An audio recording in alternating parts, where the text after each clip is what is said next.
Professor Igor Duarte, em primeiro lugar, queria agradecer muitíssimo a sua presença e a sua disposição de encontrar um tempo para visitar nossa cidade, visitar nossos estúdios e conceder essa entrevista. Eu iniciaria com uma pergunta que eu acredito que seja de interesse de todos os nossos telespectadores, independentemente de serem profissionais da área de saúde ou não. Nós sabemos que o homem não é o oposto da mulher, mas também sabemos que o homem não é igual à mulher. Sim. Eu perguntaria inicialmente, existe diferença no cérebro do gênero masculino e do gênero feminino, professor Igor?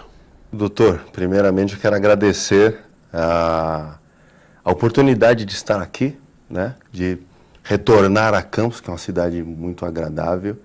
Eu tenho uma história aqui de infância e eu fui muito bem recebido aqui. Muito obrigado pela essa recepção calorosa de vocês. Existem algumas diferenças entre o cérebro do homem e o cérebro da mulher. É importante destacar que elas são sutis, mas existem. E algumas dessas diferenças estruturais, talvez podem explicar algumas características que as mulheres têm, que o homem não tem, que o homem tenha, que a mulher não tenha. Talvez isso pode ser explicado. Então a ciência evoluiu, a neurociência evoluiu dos anos 90 para cá, de uma forma consideravelmente grande. Então conseguimos detectar alguns detalhes que no passado não dava, que pode justificar isso. Então, nós vamos discutir com os telespectadores agora essas possíveis diferenças que sim, existem. Existem diferenças funcionais, professor Igor, ou existe também diferença anatômica, diferença nas estruturas cerebrais? Tem os dois. Então, algumas estruturas o homem tem em maior volume que a mulher, outras estruturas a mulher tem em maior volume que o homem. Então são diferenças anatômicas. Até os anos 90 não se conheciam cientificamente as diferenças funcionais. Não tinha métodos de fazer essa varredura. Então com os métodos de imagem funcional, ressonância magnética funcional, as imagens por PET, consegue localizar partes do cérebro que estão ativas em determinada função. E existem essas diferenças também. O cérebro do homem funciona mais de um hemisfério, enquanto o cérebro da mulher funciona os dois ao mesmo tempo. Isso foi detectado no exame de ressonância magnética funcional. A habilidade das mulheres em fazer múltiplas tarefas talvez esteja ligado a essa função que os dois cérebros têm ao mesmo tempo. E quais seriam as estruturas em que essas diferenças são mais marcantes, professor? Tem uma estrutura na base do cérebro que liga o hemisfério direito e o hemisfério esquerdo, que é o corpo caloso.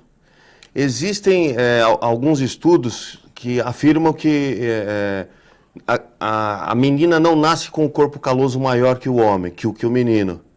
Então ela adquire isso pós a puberdade.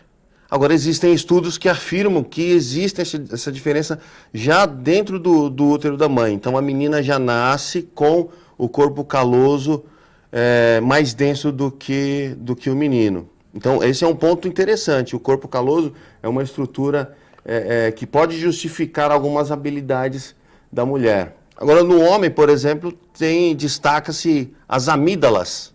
As amígdalas masculinas são mais densas do que as femininas. Só vale ressaltar para o telespectador que as amígdalas não são aquelas massas que tem na garganta, que a criança tem inflamações recorrentes, dependendo da época do ano, etc. Amígdalas são estruturas cerebrais, então cada uma no lobo temporal, e estão relacionados, dentre outras, à reprodução. Talvez isso esteja ligado com, por exemplo, o aumento da libido masculina, pode estar relacionado a isso também. Professor Igor, já vi que o professor domina bastante bem a questão da antropologia Muito obrigado. humana. E eu vou lhe fazer uma pergunta que é da área de neurociência, mas eu acho que vai mais na área da antropologia relacionado com o desenvolvimento neurológico. Essas diferenças, elas são diferenças que podem produzir comportamentos diferentes do ponto de vista da constituição feminina ou da constituição masculina, ou seja, que abolindo a questão cultural, ainda assim haveria diferenças no comportamento feminino e no comportamento masculino? Sim, eu acredito que sim. Por exemplo, como falei há pouco sobre a amígdala, né? A amígdala está relacionado ao comportamento agressivo, tá? A impulsão, desejo sexual, aumento da libido. E isso é de conhecimento que é mais evidente no homem, independente da questão cultural, que é muito forte e, obviamente, tem influência no comportamento da pessoa. Mas esses detalhes, eles chamam a atenção. Só pegar uma pesquisa que foi feita com filhotes de chimpanzés, Sim. Os machos da espécie, eles têm brincadeiras de agressividade, de luta, de competitividade, enquanto que as fêmeas têm brincadeiras mais de grupo e sem essa questão de contato físico. Então parece que é uma coisa do macho das espécies trazer isso, e como nós fazemos parte da natureza, não seria diferente com a gente também. Ou seja que, embora sejamos Homo sapiens sapiens, somos seres biológicos. Somos sim. Evoluímos. Estávamos em algum lugar no passado e hoje estamos aqui ocupando o topo da cadeia. Eu perguntaria, professor Igor, eu gostaria que essa entrevista durasse horas, porque além da dúvida dos telespectadores, vem minhas próprias curiosidades pessoais, não é? Eu perguntaria, está relacionado à questão de que o macho é um disseminador de genes que quer impor ao mundo a sua genética e a fêmea seleciona os genes que ela quer manter para a eternidade da espécie? Me parece que do ponto de vista natural mesmo. É assim, os machos são semeadores. Pode até parecer que é machismo, mas não é. A natureza parece ser assim mesmo. Se você prestar atenção, você, telespectador, nascem poucos machos, nascem mais fêmeas nas espécies.